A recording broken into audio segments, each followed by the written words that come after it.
Hello everyone, Coach Chris with WolfMoon Brewing.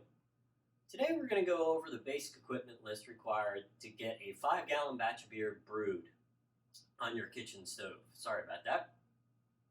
This is going to come with a couple of caveats.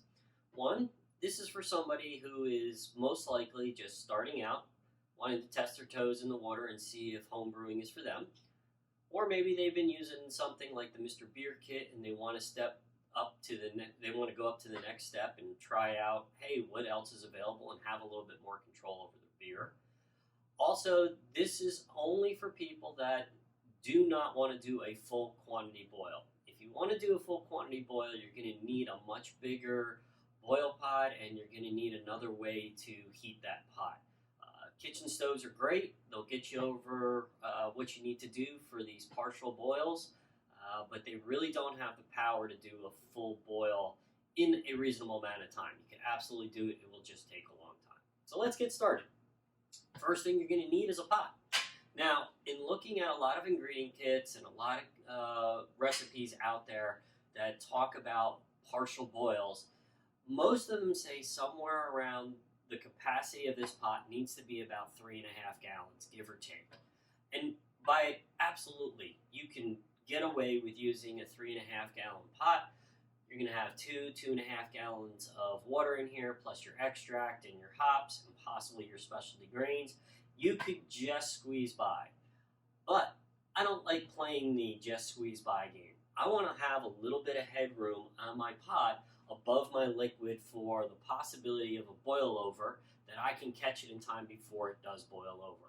Boil overs on the kitchen stove are not fun. They're sticky, nasty messes that take forever to clean.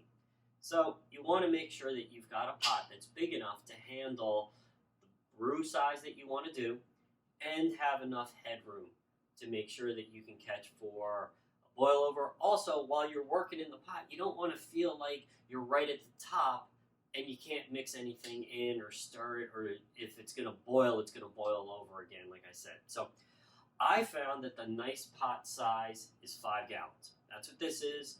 I've had this for years.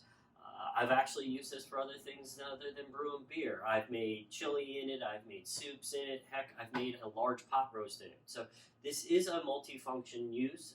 It can be used for other things other than just home brewing beer. But a 5-gallon pot, for me, seems to be the sweet spot for doing partial boils. The other thing you're going to double check is make sure that the dimensions of your pot fit on your stove. Make sure that your stove isn't set up in such a way that this pot, maybe the diameter won't fit on a burner, or the height of this will be too tall to fit on your stove and underneath your hood or your microwave or whatever's above your stove. So double check that. You want to make sure before you purchase it that you've got a pot that you can actually use. Nothing worse than getting the pot home, putting it on the kitchen stove, and realizing you got about 2 inches of room to work with. So it's just not going to work. Okay, let's move on, because after the boil, you're going to need to get this beer transferred into a fermenter. Fermenters come in all different shapes and sizes, different styles, but I found, just starting out, one of the best things to have is just a plastic bucket. This is a 6.5 gallon. I believe it says it somewhere on here, but there are marks along the way to see your 5 gallon. This works great. Does everything that you need to do. You need to get a fermenter that is a solid bucket with a lid, and in the lid has a hole with a grommet in it. That hole with the grommet in it is going to allow you to put one of 2 different types of bubblers in it. And what these bubblers do is it allows CO2 to escape out while the beer is fermenting, but not allow anything back into your beer and nasties. No nasties in your beer. 2 different styles. I personally like this type of bubbler. A lot of people use this type. Really doesn't matter, whatever you choose, but you do need to get one or the other of these. I briefly talked about it while you're boiling your beer. You need something to stir it with, whether you're going to be adding hops or adding some adjuncts to it. So a metal spoon, plastic spoon, a whisk, whatever your choice. I personally like using whisks. It seems to work really well for me. I've been using that for years. Oh, real quick. Pot. If you have the finances to do it, do yourself a favor and get stainless steel. It'll last longer, you'll have better success with it. Can you use aluminum? Absolutely. But do yourself a favor, if you can afford it, get stainless steel. If not, then go ahead and get aluminum. Don't go for some kind of no stick, or don't get cast iron. Aluminum or stainless are your two choices here. So, a couple other things you're going to need. You're going to need some kind of straining basket. Now, I have two different types here. Either one will work. Just want to make sure that your straining basket can sit on the edge of your fermenter and not fall in. So when you're pouring your beer into the fermenter and you need to strain, say there's a lot of hop leaf or whatever in there, you want to be able to strain it. You don't want to have 14 people working with you to get your beer into your fermenter. Use one with a handle like that, or you can just use a round one with two handles, as long as it doesn't fall in while you're working. Quick read thermometer. There are going to be occasions where you're going to need to take the temperature of your liquid, of your wort. So quick read thermometer works great. This one I've used on the barbecue grill as well. So again, multi-purpose tool.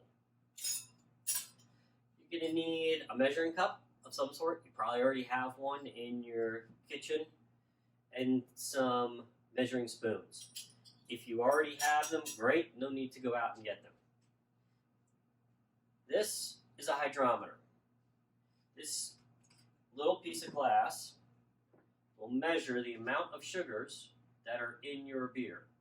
This is really important, especially when you're documenting all of your beers. When you're making your beer, you want to document numerous things. Time you started, how long it boiled, how much sugar is in your wort before you put the yeast in. This will tell you how much it is. Get one of these. Notice on them, they will come into instructions, but most of them are set or tied into the temperature of the material of the liquid that you're measuring has to be at 60 degrees. If your liquid is warmer or colder than that, you need to adjust the reading of this. The instructions that come with it should give you all the information about that. Plus, you can find out all kinds of information about it online. Be careful with these. They are made out of glass. They do break. In my 13 years, I've probably gone through 5 or 6 of these because I haven't paid attention. They roll off the counter, whatever, they do break. So be very careful with them. Once you're done and your beer has been fermented, now you need to bottle your beer. To bottle your beer, you need to transfer it from this container to a bottling bucket.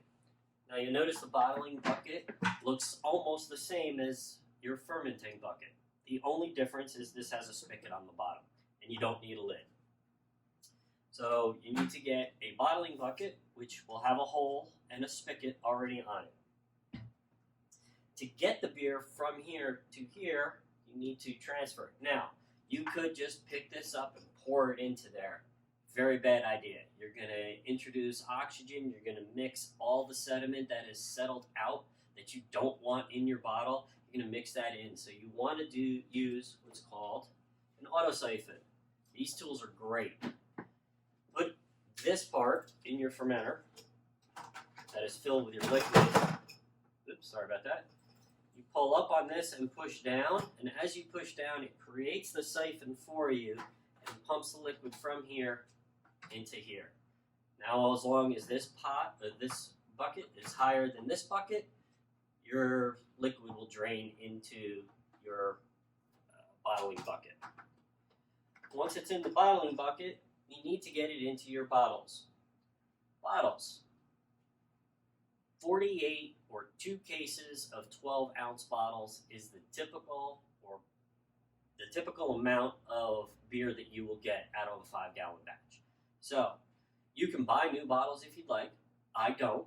I do drink craft beer, and when I do drink craft beer, I save their bottles. I clean their labels off, clean them out, rinse them, sanitize them, or clean them, sanitize them, and then I can refill these and use these as my bottles. Many different shapes and sizes. Get whatever ones you'd like. as long as there are not twist-offs. As long as the bottle has a pry-off, and you can see the difference on the top. If you ever have a twist-off bottle, which I don't have, and a normal pry bottle, you'll notice the top is extremely different. On the pry-offs, it's got a solid lip all the way around it. And that's what you need, because that is going to give you a good seal. With the bottles, you're also going to need bottle caps. Plain old bottle caps. Those are not reusable, so you'll have to get those. From the spigot, to get the beer into the bottle, you need to use what's called a little bottle filler. It's just a plastic tube with this end that has a plunger on it. And when you stick this into the bottle and depress the plunger, it will allow your beer to flow from here into your bottle. Once it fills up and you release the plunger and pull this out, the amount of space that is removed, or the amount of liquid that's removed that's still in this tube, will give you just the perfect amount of headspace in your bottle. You're going to need some tubing. Most likely will be the same tubing from your Auto-Siphon that you used for this. If not, just get another couple feet of tubing for that. The last thing you're going to need, we'll pull a bottle cap out, is a capper. Put that on your bottle, and that will seal your bottle. Okay? So now your beer is good and sealed, and it's ready to go on the shelf to do its thing and get carbonated and to age properly. So that's all the gear that you're going to need to get a 5-gallon batch of beer from the kit to the bottles. Now, where do you get all of this equipment? Yeah, you could poke around on the internet. You could find some big box stores and get some of this stuff. I highly recommend you find your local homebrew store and visit them. They most likely will have a kit that will have all of this already done for you and give you a really good price on it.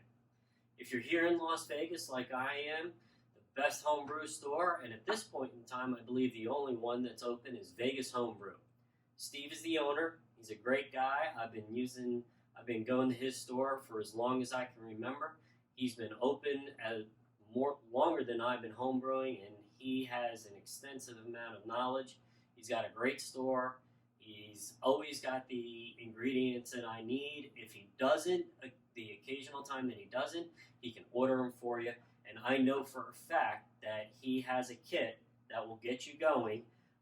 And most of this equipment that I'm looking at that I showed you, I actually purchased from Steve years ago. I've replaced some of it. These buckets I've replaced because these will get scratched and you'll need to replace them over time. So check out your local homebrew store, and if you're here in Vegas, go visit Steve at Vegas HomeBrew. I'll actually put a link in the bottom in the description below so you can check out his site and where he's located. So, again, homebrewing is really fun, but so is drinking responsibly. Thanks for watching. I'm Chris, and we'll see you next brew.